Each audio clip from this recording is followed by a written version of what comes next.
So imagine for a second that I'm giving you a gift. Right. You're standing right in front of me, and instead of handing you this beautifully wrapped box with like a nice little bow, I just take a loose unpackaged toaster and aggressively throw it right at your chest.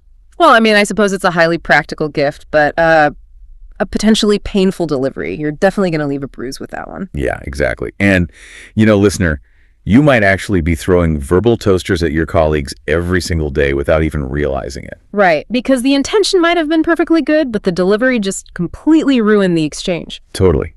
And that exact same dynamic happens constantly when we communicate, which actually brings us to our focus today. We're taking a deep dive into this fascinating guide on polite and professional English, specifically focusing on, well, the power of softening phrases.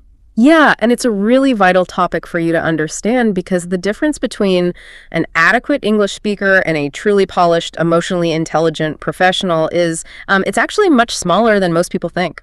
Oh, really? Yeah, it's rarely a matter of possessing this massive vocabulary. It's really about knowing how to package your intent. That makes a lot of sense. Yeah. Now, our mission today is to kind of uncover how tiny, almost invisible linguistic tweaks can completely transform how your message is received. Exactly. And going back to that toaster analogy from our source material, communication functions exactly like gift wrapping. The message you want to deliver is the gift itself. And the softening phrase, well, that's the wrapping paper. Right, because the exact same message can feel like a direct attack or a warm collaboration purely based on how it's wrapped. Yeah, purely the wrapping. Because, the core tension in communication isn't usually the facts themselves. The tension comes from the emotional weight those facts carry. Oh, wow, yeah. So before we start applying these tools, we really need to understand the underlying mechanism at play here. When we look at the foundational formula, which is basically direct message plus a softening phrase, it seems deceptively simple. It does, but structurally, it alters the whole psychological landscape of the conversation. Let's look at the mechanics of that. A softening phrase is essentially a short grouping of words added to a sentence to just make it sound less direct. But crucially, it doesn't change your actual message, right? Or compromise your honesty. No, not at all. Imagine you're at work and you need to address a flawed document. A blunt delivery is, your report has mistakes. Ouch. Yeah, that hurts. Right. But a softened delivery is, I think there might be a few small things we could improve in the report. I mean, both of those sentences communicate the exact same objective truth, right? Like, the report has problems. Exactly. But the emotional reality of receiving those sentences is night and day. The blunt version doesn't just sound mean, it actually triggers a threat response in the receiver's brain. Wait, really? A literal threat response? Yeah, absolutely. When someone feels attacked, their amygdala activates, they become defensive, and they literally stop processing the logical part of your feedback. The softened version circumvents that threat response entirely. So it basically bypasses the ego's defense mechanism. You nailed it. That's wild. Okay, so the phrases doing the heavy lifting in that second sentence, like, I think there might be a few small things we could improve, they fall into a few distinct categories. They do. The first major category our sources identify is hedging phrases. And hedging is an interesting term here. I mean, we usually hear it in finance regarding risk management. Right, but linguistically, it seems to be about minimizing social risk. It's a highly accurate parallel. You're hedging your conversational bets. Like placing safe bets on how someone will react. Exactly. Phrases like, I think, I feel, I believe, or it seems like, intentionally remove absolute certainty from your statement. So you're not stating a hard fact. Right. You are signaling to the listener that you are offering a perspective, not an absolute, unquestionable decree. Because in a professional setting, absolute decrees threaten the status and autonomy of the person you are speaking to. And by removing that absolute certainty, you create a buffer. Like, you leave a safe space for the other person to respond without feeling backed into a corner. Precisely. If I say you are wrong about this, there is nowhere for you to go except getting defensive or just submitting. Neither of which are great for teamwork. Exactly. But if I say, I think there might be a slightly different way to look at this, I'm inviting you into a shared discussion. I love that. And the linguistic engines driving this are, well, modal verbs, right? Words like might, could, and possibly. Yeah, they are incredibly strategic. They transform rigid commands into collaborative suggestions. It's like a magic trick. It kind of is. Instead of dictating an action, which adults naturally resist, you offer an option. So you might want to consider changing this. Delivers the same directive as you must change this, but the energy is entirely different. It really is. It's fascinating how much psychological weight the word might carries. It offers this illusion of choice, which is so critical for maintaining a good working relationship. Absolutely. Now, another foundational tool from the research is the apologetic opener. These are phrases deployed right at the beginning of a sentence, like, I'm afraid that, or unfortunately. Yes, those are very common. But, okay, here is where I actually have to push back a little on the source material. Doesn't starting a sentence with, like, I hate to mention this, just make you sound guilty? I mean, it feels like you're confessing to doing something wrong. Well, it's a common reservation, but we have to separate the linguistic function from the literal definition of an apology. Okay, so it's not a real apology. In this context, no, it is not an admission of fault. When you use an apologetic opener, you are actually sending a highly professional warning signal. You are managing the listener's cognitive load. Oh, so it's essentially like a warning light on a dashboard. Yes, exactly. It prepares the listener for uncomfortable news so they aren't blindsided. Think about it. If you abruptly announce the deadline has been moved up, the listener's brain experiences a sudden shock. Because they have to process the bad news and figure out their reaction simultaneously. Exactly. But if you start with, I'm afraid the deadline has been moved up, that 2-second warning phrase allows them to brace themselves. You soften the difficult message before it even arrives. Right. Which shows immense respect for the other person's psychological state. You're wrapping the bad news in a layer of empathy. I like that. So armed with these foundational tools, we can see how critical they are in the high-stakes environment of the workplace. Oh, absolutely vital. The sources make a compelling argument here, basically, that softening your language at work is not a sign of weakness or evasion. It's actually a calculated display of professional maturity. It really is, because the workplace is an intricate web of status dynamics and egos. Bluntness often operates like a blunt instrument. It just breaks things. Let's consider the act of disagreeing with a colleague, or worse, a superior. Oh, yeah. That's a minefield. It totally is. Yeah. Because blunt disagreement directly threatens the other person's professional competence. If you say, no, that won't work, you are publicly shutting them down. And that instant shutdown is what creates hostile work environments. The tactical approach suggested in the research is to always acknowledge the other person's idea first before introducing your counterpoint. Using a structure like, I see your point, however, or I understand where you're coming from, and Yes, that initial validation is paramount. Listening and proving that you have listened before responding is a top-tier professional skill. proving you listened is key. Exactly. When you say that's an interesting perspective, and I was also thinking, you are validating their contribution. Once a person feels heard, their defensive walls lower, making them significantly more receptive to the alternative you're about to propose. That validation in disagreement is super powerful. But what happens when you aren't just disagreeing with an idea, but actively pointing out a flaw in someone's work? Like giving critical feedback brings up those defensive walls instantly. Because nobody enjoys hearing that they failed at a task. Exactly. Delivering that news requires a delicate touch because a blunt approach saying, this is wrong, you need to fix it, positions you as an adversary. You become a judge handing down a verdict. And this is where the source points out an incredibly subtle yet highly effective linguistic swap. Oh, I know this one. You simply swap the singular word you for the plural word we. Right. So instead of saying you made an error here, which points this giant accusatory finger, you say, I think we might want to check this section again. It completely changes the vibe. The sociology behind that shift is kind of brilliant. It really is. By changing you to we, you instantly utilize in-group language. You remove the isolating blame. Because you are no longer the external critic. You're a teammate working on a shared problem. Yes. It shifts the entire dynamic from adversarial to collaborative, communicating that you notice a problem, but you still view them as a valued peer. It's just a highly strategic way to fix the mistake without degrading their psychological safety.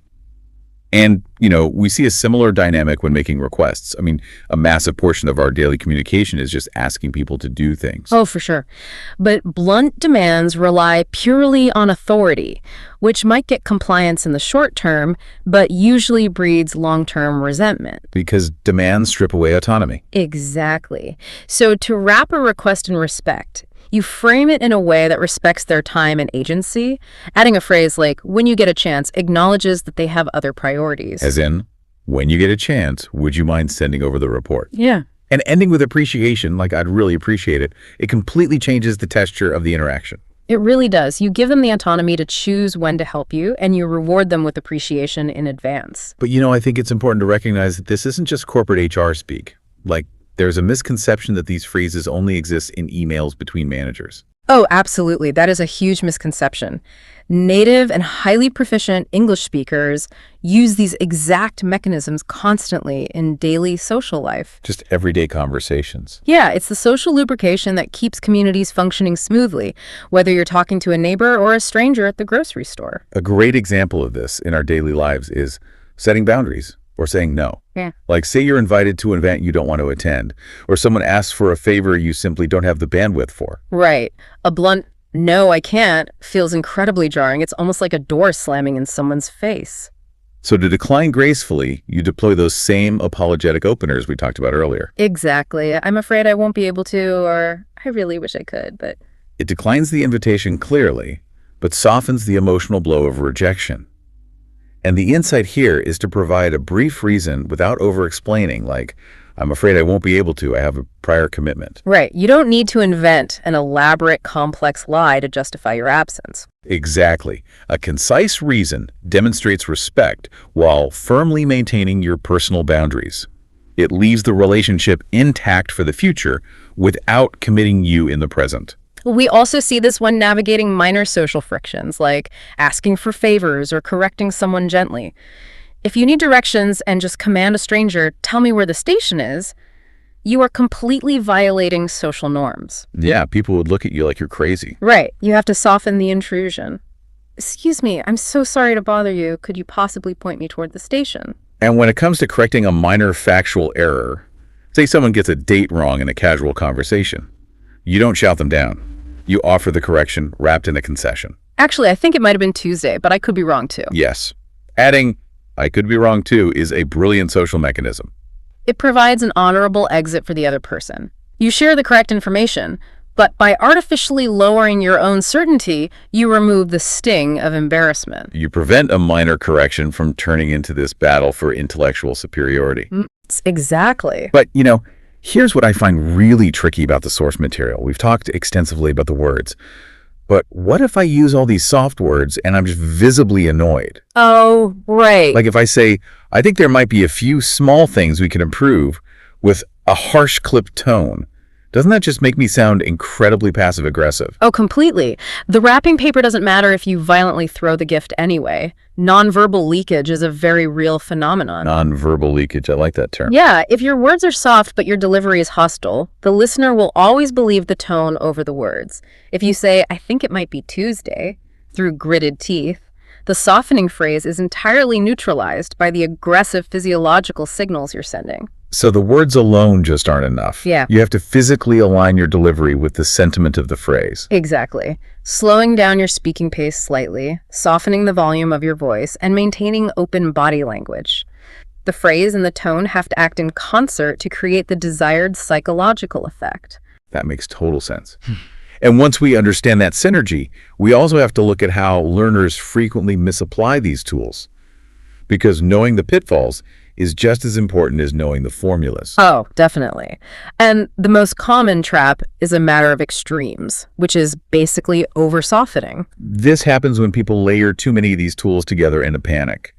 The source actually has a great example of this bloated phrasing. Oh, read it. Okay, imagine someone approaches you and says, I was just wondering if maybe possibly you might perhaps want to consider possibly looking at this when you get a chance, if that's okay. Yeah, it's just total cognitive overload for the listener. The actual message has completely disappeared inside layers of unnecessary wrapping paper. Just word salad at that point. It is.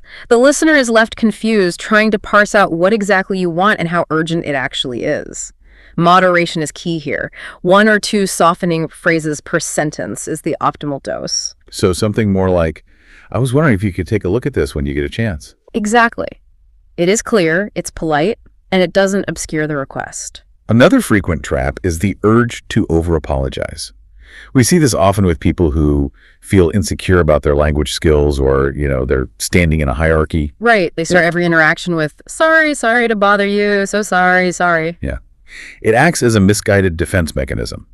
People assume that flooding the interaction with apologies guarantees they'll be perceived as polite. But structurally, excessive apologizing actually lowers your own perceived status. It signals that you don't trust your own voice or feel you have the right to take up space in the conversation. So you kind of sacrifice your professional competence for the illusion of politeness. Exactly.